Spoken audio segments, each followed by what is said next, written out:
Chagas, sou psicóloga clínica no estado de São Paulo e hoje eu vim a convite da Secretaria de Saúde do município de Estiva, através do meu amigo Diego Alcântara, referência técnica em saúde mental, falar um pouquinho do que já foi considerado exatamente o mal do século na saúde mental, que é a ansiedade.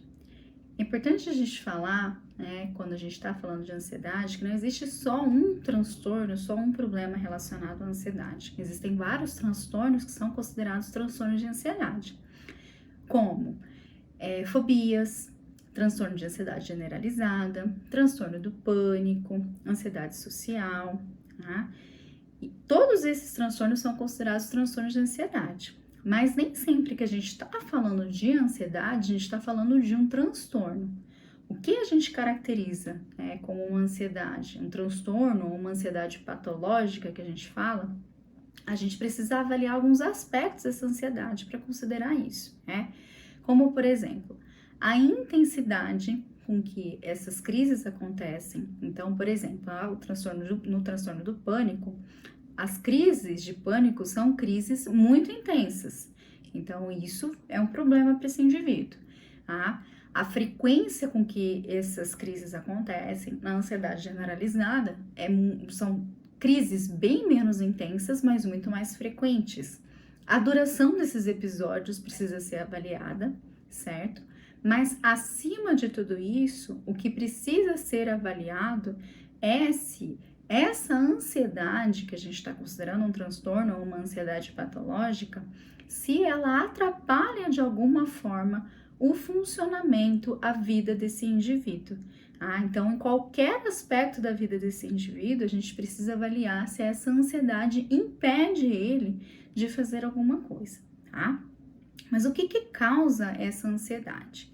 Nós consideramos que a causa da ansiedade é multifatorial. O que isso quer dizer? Então, existem características dos indivíduos que predispõem alguns indivíduos a serem mais ansiosos do que outros, e algumas situações, a ansiedade, ela sempre ocorre em resposta a alguma situação, e algumas situações são situações comuns de gerar ansiedade para alguns indivíduos, como, por exemplo, situações desconhecidas, situações de conflito, situações de avaliação, situações em que a pessoa está em sofrimento. Então, essas situações são comuns, mas isso depende muito da história de vida de cada um.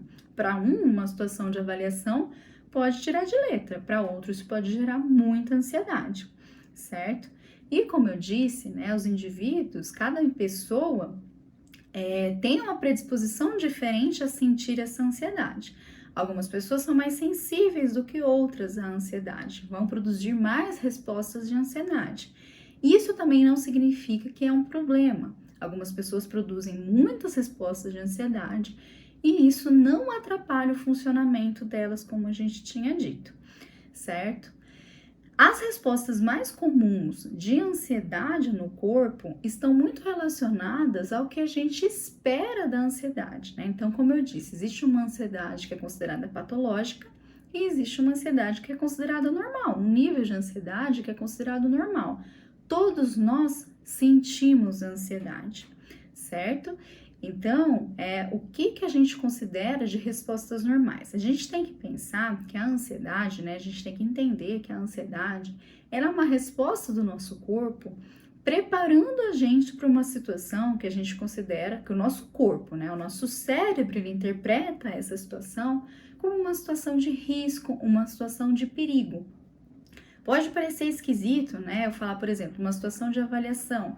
Uma pessoa está fazendo uma prova, por que isso é considerado uma situação de risco ou de perigo para ela? Então, lembra que tem tudo a ver com a história dela, como eu já falei, e além disso, eu posso considerar, por exemplo, que eu estou fazendo uma prova que é muito importante, que eu estou fazendo um concurso, eu preciso tirar nota naquela matéria, eu vou levar bronca em casa se eu não tirar uma boa nota nessa prova. Então, existem várias questões aí que podem estar envolvidas na interpretação do meu cérebro do porquê aquilo é um risco, certo? Então, frente a essas situações, é normal e esperado eu ter um certo nível de ansiedade, numa prova, por exemplo, um certo nível de ansiedade, ela me deixa um pouco mais alerta, ela me deixa um pouco mais atenta, né? Então, ela me prepara para aquela situação de prova. Mas, muitas vezes, o que acontece é que as nossas reações extrapolam esse nível bom, digamos assim, de ansiedade, né? E aí a gente começa a ter reações muito exacerbadas, né? As reações mais comuns de ansiedade, que normalmente as pessoas apresentam, é um conjunto muito grande, também varia de pessoa para pessoa. Mas a gente pode falar, por exemplo, reações de ter branco, né? Então deu branco, a pessoa perde um pouco a visão periférica, então enxerga tudo meio escuro aqui, enxerga só aqui na frente, boca seca, sudorese, então a pessoa começa a suar muito, coração acelerado, respiração muito ofegante, tremor, tá? Vermelhidão na pele. Então, tem várias reações que são reações comuns do nosso corpo produzir nessa situação de ansiedade.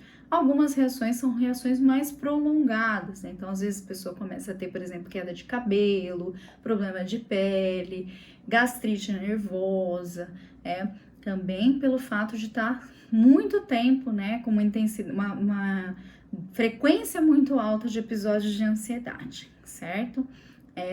Então, voltando, né, a gente estava ali na nossa situação de risco e nosso corpo começou a produzir todos esses sintomas, digamos assim, todas essas reações. Um grande problema que acontece, e isso acontece com a maioria das pessoas, é que a partir do momento que a pessoa começa a ter uma reação de ansiedade, que seria normal e esperada naquele momento, ela começa de alguma forma a combater aquele sintoma de ansiedade. Como assim? Então eu percebo ali que, por exemplo, o meu coração está acelerando, porque eu vou fazer o meu exame de direção e meu coração começa a acelerar. Na minha cabeça, aquilo não pode acontecer.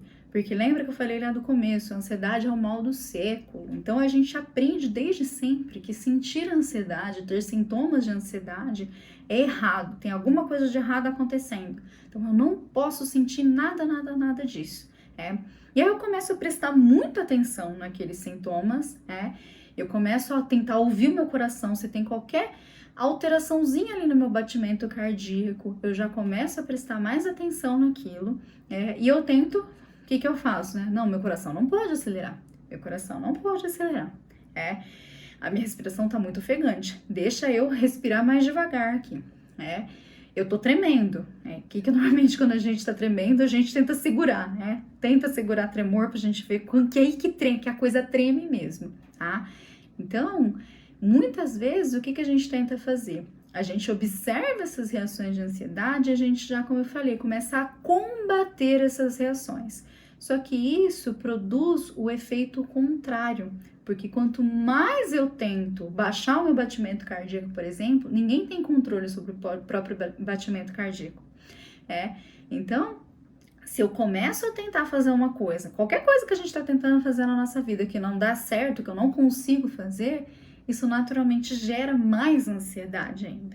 Então eu fico ali, tentando baixar meu batimento cardíaco, ou tentando parar de suar. Tô suando, não quero mais suar. Isso vai me gerar mais ansiedade e vai gerar respostas mais exacerbadas ainda nesse sentido. Então, um dos grandes problemas da nossa cultura, da nossa sociedade, é que a gente passou a entender que a ansiedade é a nossa inimiga, que a gente não pode ter ansiedade. E isso é um problema porque a gente tem que entender que a ansiedade ela vai fazer parte da nossa vida, não tem como a gente se livrar completamente da ansiedade, tá? Mas se vocês, alguns de vocês estiver tendo dificuldade de entender a sua ansiedade, de entender por que se sente tão ansioso, de entender, como eu disse, que ela não é sua inimiga, tá tendo ali, como eu falei, frequência, intensidade, duração, tá atrapalhando a sua vida de alguma forma, essa ansiedade, procura um profissional de saúde mental que ele vai te ajudar a lidar melhor com isso. Muito obrigada!